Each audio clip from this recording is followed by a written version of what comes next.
పరిశుద్ధపరుస్తుంది. ఎందుకంటే దేవుడు అవ్వను తీసి ఎంతో శ్రేష్టమైన కుమార్తెగా, ఎంతో శ్రేష్టమైన గొప్ప సాటి అయిన సహకారిగా అంటే పని మనిషిలా కాదు. ఏ బాధ వచ్చినాను, ఏ ఇబ్బంది వచ్చినా కానీ ఎప్పుడు కూడా తన భర్తకి తోడుగా ఉన్నట్టు, ఏ స్థితిలో ఉన్నా కానీ, ఏడుపు వచ్చినాను, దుఃఖం వచ్చినాను, నీవు నీ భర్తకి తోడుగా ఉండాలి. ఎందుకంటే ఇప్పుడు వరకు నీ తల్లిదండ్రులకి ఎలాగైతే లోబడి ఉన్నావు, ఇప్పుడు వరకు నీవు నీ యొక్క గృహంలో ఎంతో హ్యాపీగా జీవించావు. కానీ ఇక మీదట దేవుడు నిన్ను అభిషేకిస్తున్నాడు. ఎందుకంటే పరిపూర్ణమైన స్త్రీగా అభిషేకించబోతున్నాడు. ఎందుకంటే పవిత్రపరుస్తున్నాడు దేవుడు. ఈ వాక్యం ద్వారా నిన్ను పవిత్రపరుస్తున్నాడు. పవిత్రపరిచి ఒక పురుషునికి నిన్ను తన యొక్క సహకారిగా, ఎలాగమ్మా సహకారిగా అంటే తన బాధలోను తన యొక్క ఇబ్బందుల్లోనూ నీవు తోడుగా ఉండున్నట్లు. నీకు బాధ వచ్చేసింది నేను పక్కకి వెళ్ళిపోతా అన్నట్టు కాదు.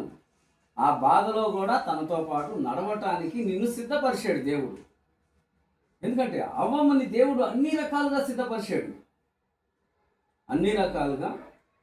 సిద్ధపరిచి ఆదాము యొద్దకి తీసుకొచ్చినప్పుడు ఆదాము చూసి, ఓ నా ఎముకల్లో ఎముక, నా మాంసంలో మాంసమా, ఎంత అందంగా ఉన్నావు, ఎంత సౌందర్యవతివి అని ఒక పాట పాడాడు ఆయన.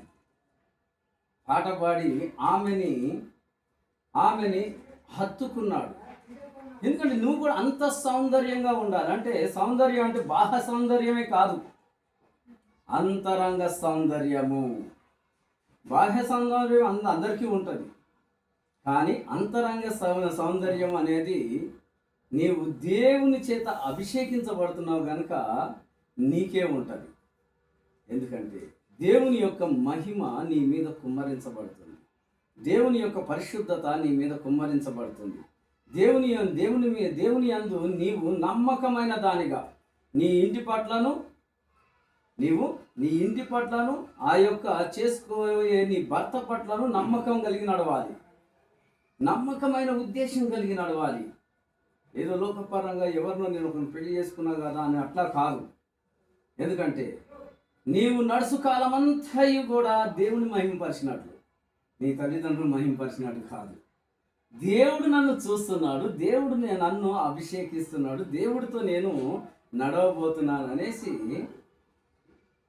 మనము ప్రతి విషయంలోనూ జాగ్రత్త కలిగి నడవాలి. మాటల విషయంలోనూ, నడత విషయంలోనూ, ఆలోచన విషయంలోనూ నిన్ను నీవుగా తగ్గించుకుంటూ ఆయనకి తోడుగా ఉన్నట్టు, నిన్ను నీవుగా తగ్గించుకుని ఎవరికి తోడుగా ఉన్నట్టు, నీవు చేసుకుపోయే భర్తకు తోడుగా ఉన్నట్టు. అందుకే దేవుడు ఫస్టే నిన్ను సిద్ధపరుస్తున్నాడు. ఎందుకంటే నువ్వు ఆడికి వెళ్ళిన తర్వాత నేను ఇంట్లో ఎంతో గొప్పగా, ఎంతో గారావంగా నేను పెరిగాను, నేను ఎవరి మాట నేను లెక్క చేయలేదు అన్నట్టు నడవదు అక్కడ. ఎందుకంటే దేవుని మహిమ నీ మీద కుమ్మరించబడుతుంది. ఎందుకంటే నువ్వు సిద్ధపడుతున్నావమ్మా, నీకు ఇష్టమేనా? ఎందుకంటే నీకు ఇష్టమైతేనే దీనికి సిద్ధపడు. ఎందుకంటే ఒక స్త్రీ ఎప్పుడైతే సిద్ధపడిద్దో తన యొక్క ఇంట్లో ఉన్న తల్లిదండ్రుల్ని ఇడిచిపెట్టి తన భర్తతో హత్తుకుంటానికి వెళ్తుంది. ఎందుకంటే ఆయన యొక్క పక్కటెముకగా ఉంది, కాలు ఎముకగా కాదు, కాలు ఎముకగానో లేకపోతే తల ఎముకగానో లేదు, పక్కన నుంచునేటట్టు. పక్కన ఎట్లా ఉంటారు అంటే ఒక హృదయ స్తంభన, ఒక హృదయానికి హత్తుకునిలాగా నీ యొక్క వైఖరి ఉండాలి. ఎందుకంటే ఈ రోజు నుండి నీవు నీ వివాహం జరిగే వరకు కూడా దేవుడు నీతోనే ఉన్నాడు. ఎందుకంటే నువ్వు పవిత్రపరచబడి ఉన్నావు, పవిత్రమైన దూతలు నీతోనే ఉన్నారు. ఎందుకంటే దేవుని యొక్క అభిషేకము నీ మీద కుమ్మరించబడుతుంది. ఇంకా నీవు సిద్ధపడాలి. సిద్ధపడి నీవు నీ తల్లిదండ్రుల పట్ల నువ్వు ఎంతైతే విధేయతగా ఉన్నావో, నీవు చేసుకునే భర్త పట్ల ఇంకా గొప్పగా విధేయతగా ఉండాలి. ఎందుకంటే వీరందరూ కూడా నీకు మాదిరిగా నీలో నివసించేవారుగా కాదు, నీకు వేరుగా ఉన్నారు. ఇంకా నీకున్న సహోదరులందరూ కూడా ఎవరినో ఒకరిని వివాహం చేసుకునేవారుగా ఉన్నారు. నీకున్న సహోదరులందరూ కూడా ఎవరినో ఒకరిని వివాహం చేసుకునేవారుగా, ఎందుకంటే వీళ్ళందరూ కుటుంబాలుగా మారుతున్నారు. వీరందరూ కూడా వివాహాలకి వీరు సిద్ధపడుతున్నారు. కానీ నువ్వు మొట్టమొదటిగా ఎలాగైతే ఆదాము అవ్వ ఎలాగైతే సిద్ధపడిందో, ఆదాము కొరకు అవ్వ ఎలాగైతే సిద్ధపడిందో నువ్వు కూడా అలాగా సిద్ధపడుతున్నావు. ఎందుకంటే దేవుని యొక్క మార్గాన్ని బట్టి నీవు సిద్ధపడుతున్నావు. ఎందుకంటే లోకానుసారంగా కాదు, లోక విధేయతను బట్టి కాదు, దేవుని యొక్క విధేయతను బట్టి, దేవుని నమ్మి నువ్వు నడుస్తున్నావు. లోకానుసారంగా నువ్వు నడిచినట్లయితే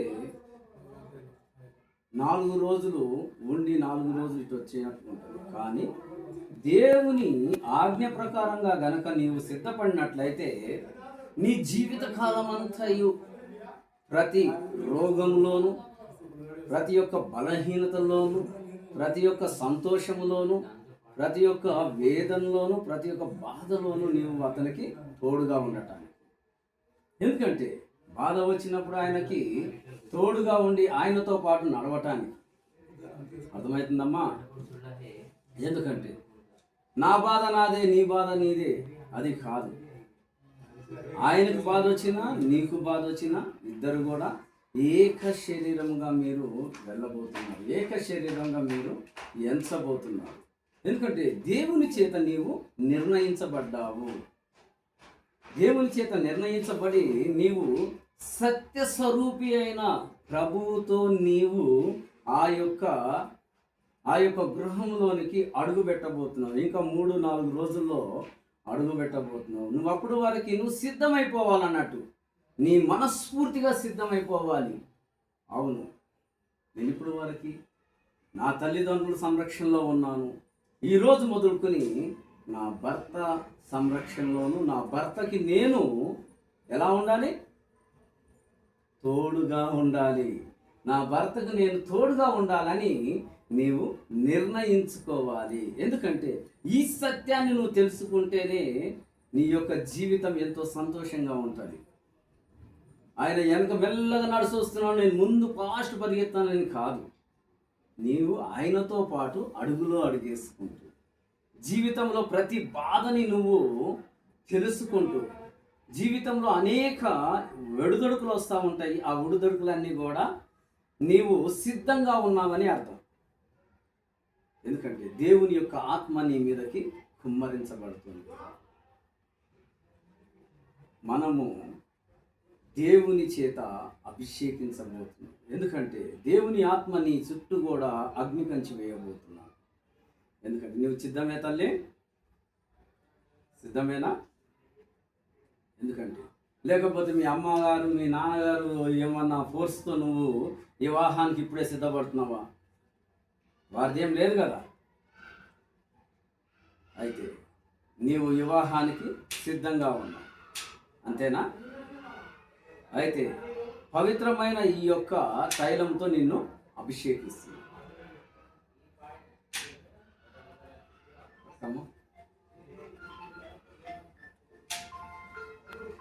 ఒక పాట పాడండి. పరిశుద్ధ పరిశుద్ధ పరిశుద్ధ ప్రభువా, వరదూతలైనా నింపగలవా,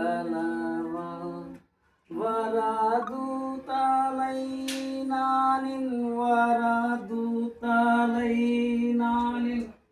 వరదూతలైనా వార్నింపగలరా, జనక కుమారాత్మహరమైన సూరుండ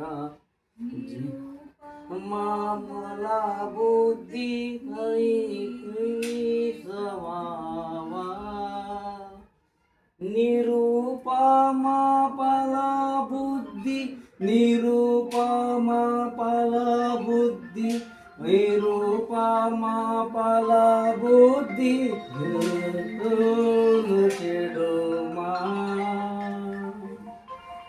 పరిశుద్ధ పరిశుద్ధ పరిశుద్ధ ప్రభువా వరదూతలైనా వర్ణింపగలరా వరదూతలైనా వరదూతలైనా వరదూతలైనా వర్ణింపగలరా. తండ్రి నీ బిడ్డలు నా తండ్రి అభిషేకిస్తూ నీ కృపల్లో నా తండ్రి భద్రపరుస్తూ నీ జ్ఞానంతో నింపుతూ నా తండ్రి ఈ యొక్క నా తండ్రి నీ యొక్క ఆత్మను నా తండ్రి బిడ్డల మీదకు నా తండ్రి కుమ్మరించి నా తండ్రి నా దేవ నీ కుమార్తెను నా తండ్రి నా దేవ అభిషేకించమయ్యా. నీ యొక్క నా తండ్రి నా దేవ ఆత్మతో నా తండ్రి నింపి నీ యొక్క నా తండ్రి పవిత్రమైన నా తండ్రి నీ యొక్క మనస్సును నా తండ్రి బిడ్డ మీద కుమ్మరించి అగ్ని కంచి వేసి కాపాడమయ్యా. మెస్పుదలో గ్రవాష్కర సర్ విషయంలోష్కర సర్వ Holy Spirit touch whole blood touch నీ ఆత్మను నీ శక్తిని నా తండ్రి కుమ్మరించి నీ యొక్క కృపల్లో నా తండ్రి వర్ధిల్ల చేస్తూ నీవే మహింపరచుకుంటున్నందుకే నీ పాదాలకు వందనాలు వేస్తాయా. నా తండ్రి నా దేవ నూతన మనస్సుని నూతనమైన నా తండ్రి నా దేవ నీ యొక్క నా తండ్రి కృపావరము నా తండ్రి బిడ మీద కుమ్మరించి నీ యొక్క ఆత్మతోనూ నీ శక్తితోనూ నా తండ్రి నింపి నీ యొక్క పవిత్రమైన నా తండ్రి మార్గాన్ని నా తండ్రి సిద్ధపరిచి నా తండ్రి నేను నీవే మహింపరుచుకుంటూ నా తండ్రి నీ కుమార్తెను నా తండ్రి దీవించి ఆశీర్వదించినందుకు నీ పాదాలకు వందనాలు. నజరుడైన యేసుక్రీస్తు నామమున పరిశుద్ధాత్మ నామమున అడిగి వేడుకుంటున్నాం నా తండ్రి. ఆమెన్. Praise the Lord. ఇలాగ బండి